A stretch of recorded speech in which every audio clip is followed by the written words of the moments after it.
안녕하세요. 절대갑TV의 명분PD 한PD입니다. 6월 9일날 서울시와 국토부가 협의한 내용, 재건축 재개발의 양도 금지 시기에 대한 그 협의한 내용이 나왔는데, 대책을 보고 한마디로 딱 생각나는 것은 뭐냐면, 사고도 대형 사고를 쳤다. 자, 그 생각이 들었어요. 너무 큰 대형 사고를 쳤다. 자, 그것이 왜 그러냐면, 서울 도심에 사는, 외곽에 사시는 분들은 외곽에 사시면 되니까, 집을 마련할 수 있는 방법은 두 가지 방법밖에 없어요. 첫째는 서울 도심에서 재건축 재개발하는 것을 분양을 받는 방법이고, 아니면 저 외곽으로 나가서 신도시를 분양을 받는 방법이에요. 그 두 가지 방법밖에 없는 거예요. 자, 그런데 그 서울 도심에서 재건축 재개발해서 분양을 받으려면 그 재건축 재개발을 가지고 있거나 아니면 그 입주권을 사거나 그 방법밖에 없다라는 거예요. 자, 그런데 그 방법, 그 재건축 재개발을 살 수 있는 방법을 원천 제거를 한다는 거죠. 원천 제거를 한다는 거죠. 이번에 바뀐 제도 자체는 그곳에 사는 사람만 받아라 이야기에 받아라. 자, 그리고 그리고 또 문제가 뭐냐면, 서울 도심에서 새로운 아파트를 살 수 있는 방법이 다 제거됐다라는 얘기예요. 이게 얼마나 큰 문제가 되겠어요. 자, 그리고 두 번째로 문제가 되는 건 뭐냐면, 재건축 재개발을 양도 시기를 앞당겨서 제한을 한다는 것은, 물론 이제 그것으로 인해서 오세훈 시장의 생각은 재건축 규제, 재개발 규제를 완화해서 그 개발 속도를 빨리 하겠다라고 이제 이야기를 하고 있지만, 자, 그게 이제 본인의 생각이고, 그게 그렇게 쉽지가 않아요. 여러 가지 이유로. 자, 그건 나중에 이야기하고, 소유자가 말 그대로 이게 바뀌질 않는 거잖아요. 재건축 재개발이라는 것은 재건축 재개발을 원하는 소유자들이 이렇게 살아 들어가는 거예요. 그리고 나는 그 아파트를 받을 여유가 없다. 그리고 또 다른 데로 이사를 가야 된다. 자, 그러면서 이제 거래가 되면서 재건축 재개발을 원하는 사람들이 그 주택을 사는 경우가 많아요. 결국은 거래가 안 된다는 것은 뭐냐면, 원주민들이 더 많이 소유를 한다는 거예요. 근데 원주민들이 많을수록 그 재개발 재건축의 동의율은 떨어지게끔 돼 있어요. 떨어지게끔.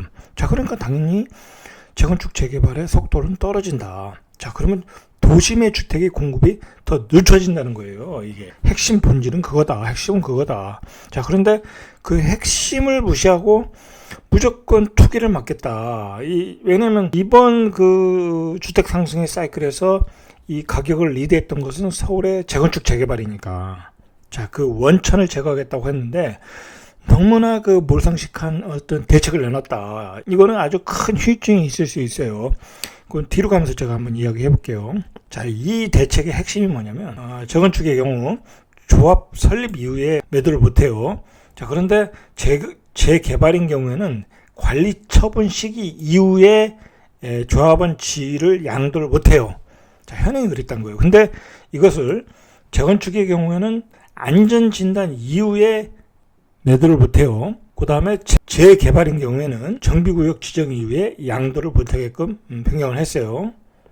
자, 근데 이게 우리가 정확히 알아야 될 게 뭐냐면, 이 기준은 이렇게 정했지만 그 정확한 날짜는 시도지사가 별도의 기준일을 지정해서 고시한다고 나왔어요.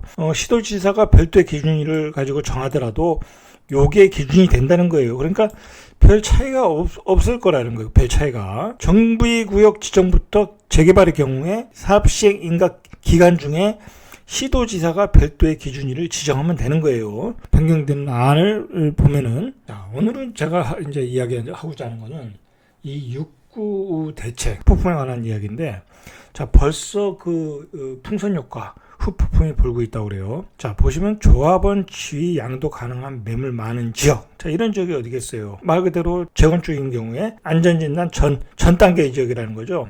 중개업자들 이야기로는 매수 문의가 크게 늘고 있고 가격도 벌써 오르고 있다고 그래요. 토지거래 허가구역 지정에서 빠진 뒤 매수 수요가 또 증가하고 있다. 자, 이렇게 매수 문의가 폭증하고 있다는 거예요.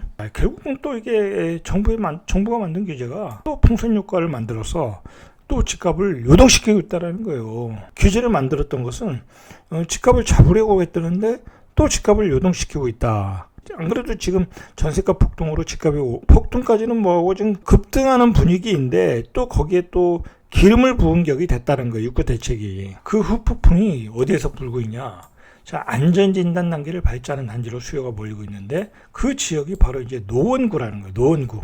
자, 뭐 제가 특정 지역을 이야기하는 게 아니라 신문에 나온 거예요. 신문에 나온 거. 자, 이 노원구에서 예비 안전진단을 통과한 단지들이 예비예요. 예비 안전진단이에요. 여기는 안전진단이 아니라. 그래서 상계 주공에 뭐 1단지, 3단지, 9단지, 11단지, 13단지, 16단지 이런 단지, 뭐 상계, 한양 이런 아파트들이 지금 수요가 지금 몰리고 있다고 그래요. 신문 기사에 의하면. 자, 이게 벌써 풍선 효과가 나오기 시작했다라는 거예요. 노원구는 지금 서울 시내에서 집값이 가장 많이 오르고 있는 지역 중에 하나예요. 하나이다. 자, 그런데 이 6구 대책의 풍선 효과가 바로 나타나고 있다라는 거예요. 자, 이 6구 대책의 또 문제가 뭐냐면 이 매물이 귀해지는 거예요. 당연히 노원구, 예를 들어 지금 노원구 얘기를 하고 있지만 노원구 지역은 원래도 그 재건축 매물이 귀한 지역이에요. 그리고 수요는 많다고 그래요. 이 지역이 예전에 만든 그 1988년도 올림픽 때 만든 지역이잖아요. 자, 택지적으로 잘 만들어진 도시이고 아파트는 낡았지만 자, 그러나 그 인프라는 좋잖아요. 그리고 그동안에 그 깔린 뭐 지하철이라든지 뭐 도로라든지 그런 게 좋아졌거든요. 이제 살기가 좋아진 거예요. 학군 좋은 지역도 있고. 자, 그러니까 재건축을 한다고 하니까 수요가 많겠죠. 지금도 수요가 많은데 또 규제마저 시행된다. 이렇게 되면 이제 안전진단 이후에 나올 매물이 없다. 그러면 희소가치가 생기겠죠, 당연히.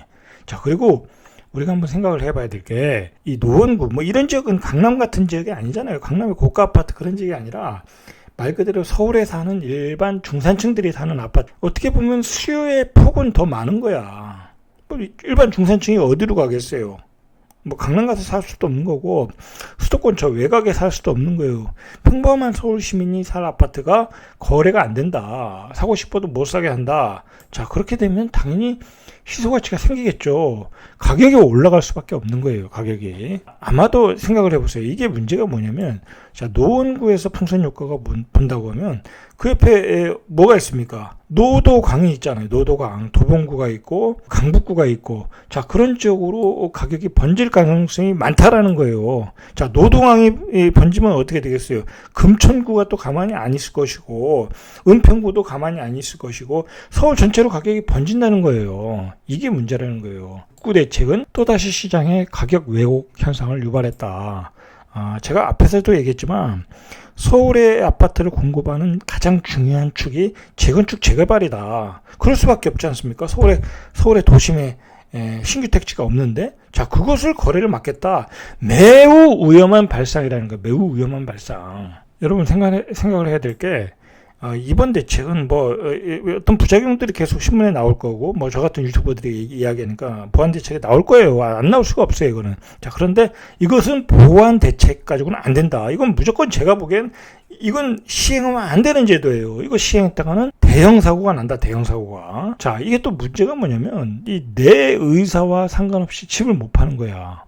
일단 그 주민의 의사와 상관없이 재산권이 묶이는 거예요. 안전진단과 정비구역 지정은 지역 단체가 하는 거예요. 이제 주민들이 이렇게 동의서를 내요. 몇 프로 동의서. 뭐 예를 들어서 10%, 20%, 30% 이렇게 동의를 해서 내면 지자체가 직접 지정을 하는 거예요. 그 조건에 맞으면, 노후도의 조건에 맞고 주민의 동의율에 맞으면. 자, 그런데 주민의 동의가 예를 들어서 50%, 60%다라고 해도 그 나머지 40%, 50%는 반대로 하는 거잖아요. 반대하는 사람의 뭐랄까요? 그 의사와 상관없이 내 집을 팔고 못 나가는 거야. 이거 자체가 문제가 있는 거예요. 이거 자체가. 자, 안전진단이나 구역지정을 주민이 원해서 추진할 경우, 자, 각각 10%, 60%의 주민 동의가 필요하다고 그래요. 자, 그러면 안전진단은 10%만 있어도 가능해요. 재개발은 60%의 주민 동의가 필요해요. 자, 그러면 재건축의 경우에 90%는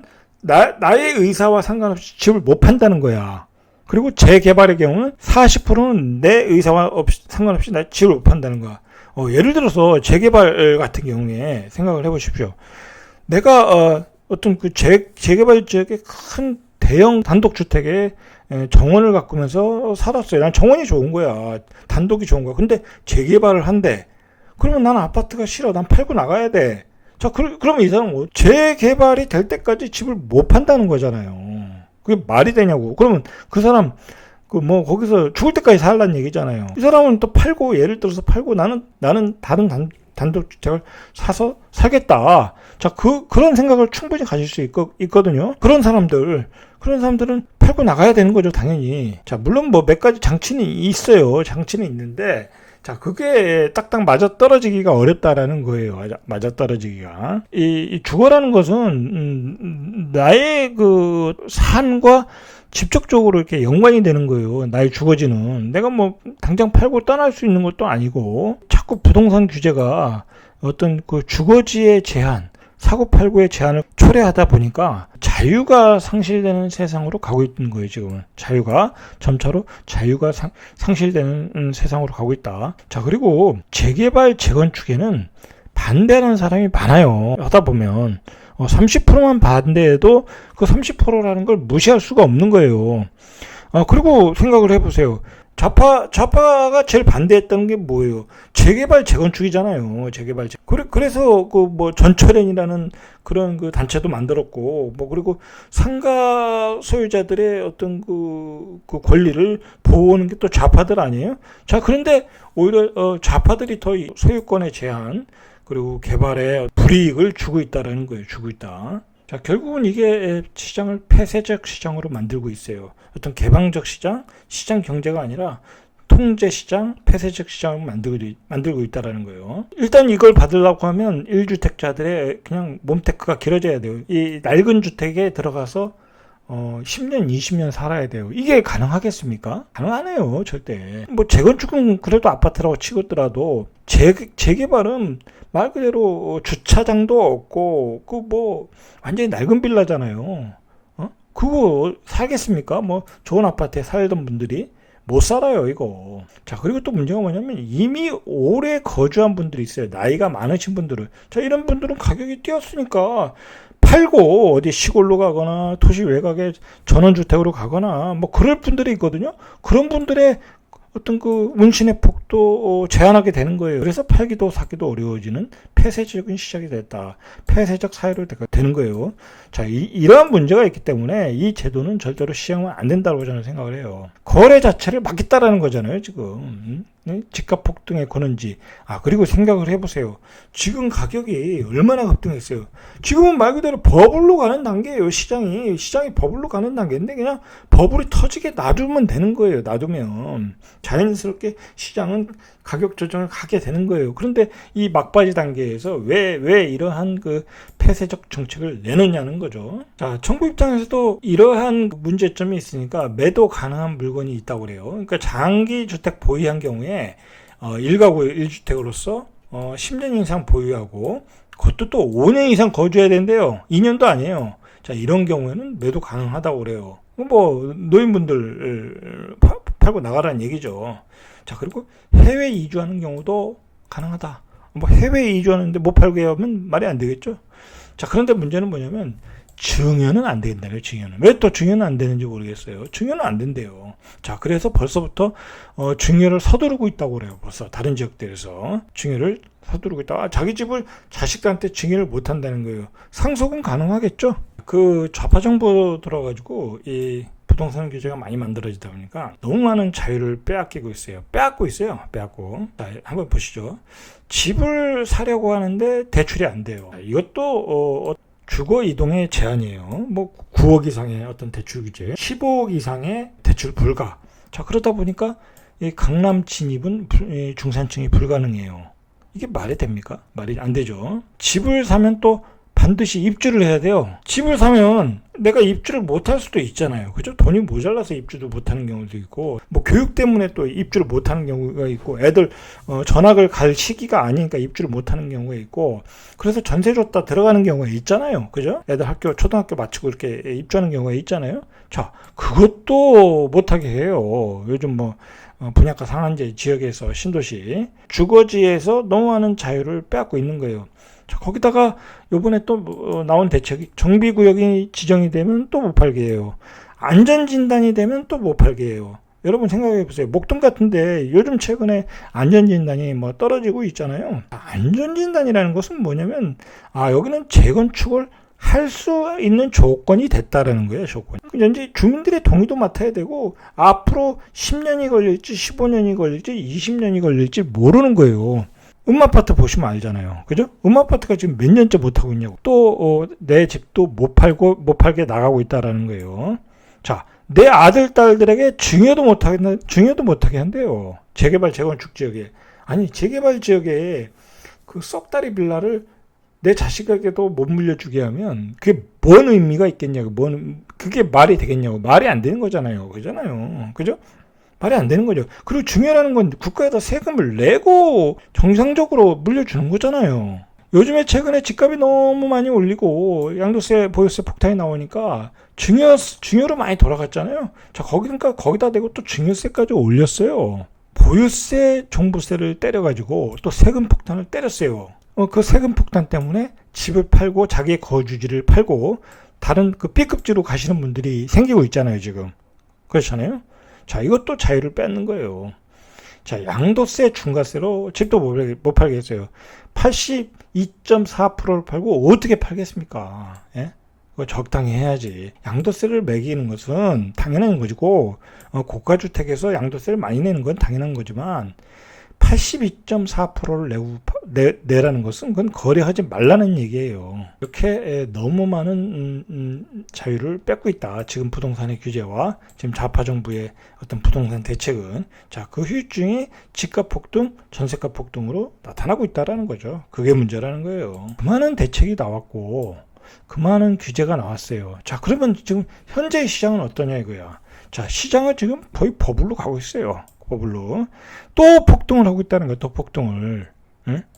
전세 가격이 폭등하니까 매매 가격을 좀 자극을 하고 있잖아요. 규제를 내면 낼수록 계속 그 속도는 더 빨라지고 있다라는 거예요. 자, 결국은 규제가 잘못됐다라는 거잖아요. 자, 그런데 좌파 정부가 얘기하는 이런 폭등의 원인은 투기꾼들이라는 거예요. 투기꾼들이라고 하는데 좋습니다. 이 투기꾼들이 지금 어디로 갔냐? 지방 1억 이하의 아파트에 다 싹쓸이하고 있어요. 그리고 지방이 그래서 지금 불장이라는 얘기예요. 지방도 지금 막 난리예요. 계속 상승률이 나오고 계속 그 투기꾼들이 1억 이하의 집들을 다 싹쓸이 하다 보니까 그게 상승률을 올리고 있는 거예요. 착시 효과가 일어나는 거죠. 다른 주택 막 그동안 많이 올랐던 것에서는 가격이 조정을 받고 있거나 보합세를 이루고 있는데 이런 저가 아파트에서 가격이 오르니까 지방도 불량인 것처럼 보이는 거예요. 자, 그러면 이 투기꾼들을 정부가 어떻게 하고 있냐? 방관하고 있다라는 거. 방관하고 있다. 아무것도 조치를 취하지도 못하고 있다. 애매한 서울 수도권에 그냥 그 규제만 내립다 때리니까 서울 수도권의 집값이 폭등을 하고 있다라는 거예요, 지금은. 자, 그리고 정부가 내놓은 누구나 집은 한번 보세요. 어디다가 누구나 집을 만들었는지. 저 시흥, 파주, 어디죠? 뭐 인천, 저 외곽에다 다 만들었어요. 그냥 그 민원이 들어오지 않을 지역에다가 무슨 공단 지역 같은 데다가 민원이 전혀 안 들어올 지역에다가 누구나 집 짓는다고 하면 또 분명히 민원이 들어오거든요. 그 지역에서 난리가 나거든요. 자, 그러니까 그런 데다가 집을 만들었다. 예? 그냥 퍼포먼스라는 거예요. 자, 이제 정부는 이 좌파 규제의 덧칠은 그만해야 돼요. 계속 규제를 하다 보니까 결국은 집값을 폭등시키고 있다. 작년에 만든 임대차 보호 3법이 전세 가격에 불을 지르고 현재의 집값의 폭등의 원인이 되고 있어요. 이번에 6구 대책에서 나온 재건축 재개발은 미래의 집값을 불안하게 만드는 거야. 이건 굉장한 위험 요소를 안고 가는 거예요. 근본적인 것은 서울 수도권에 모든 게 집중이 되어 있어요. 개발 인프라도 집중되어 있고 기업도 집중되어 있고 모든 인구들이 서울 수도권에 집중되고 있어요. 자, 그런 지역에다가 공급을 단절하겠다. 거래를 폐쇄하겠다. 어떻게 되겠어요? 미래의 시장은. 네? 미래의 시장은 폭등할 수밖에 없는 거예요. 오늘은 여기까지.